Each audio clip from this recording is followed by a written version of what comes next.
All right, I'm going to show you page 18. Page 18, just some quick reviews on how to solve problems that have square roots. If I can get this in the right spot.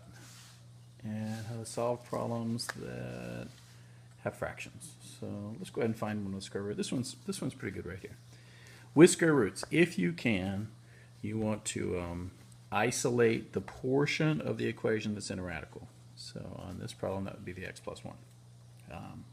In order to do that here, I'd start by solving as if it was an x. I subtract 3 minus 3, which gives me 2 times the quantity of x plus 1, now equal to 10. All right. From there, I divide by 2, which would give me, I'll show it, give me square root of x plus 1 is equal to 2. I'm sorry, 10 divided by 2 is definitely not 2, it is 5. And from there, I would square both sides. All right, so remember that square roots and radicals cancel each other off. So over here, the 2 in the radical will cancel off, leaving me just x plus 1. And 5 squared is 25. All right. Subtract 1, you get x equals 24. Just a little quick addition of some mental math here. If I plug a 24 in there, 24 plus 1 is 25. Square root of 25 is 5.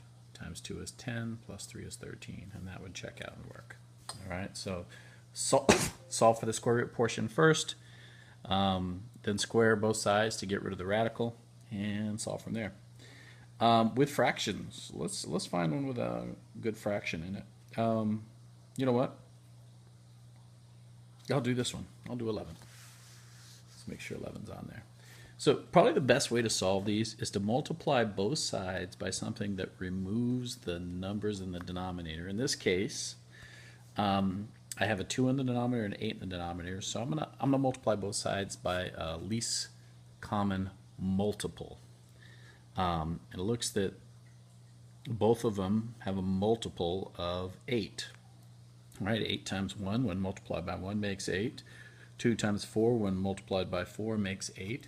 So they both have a multiple of 8. And I'll multiply this side by 8 and this side by 8. And we'll go from there. All right. Well, this side's pretty easy. The 8's cancel out and I got it equal to 7.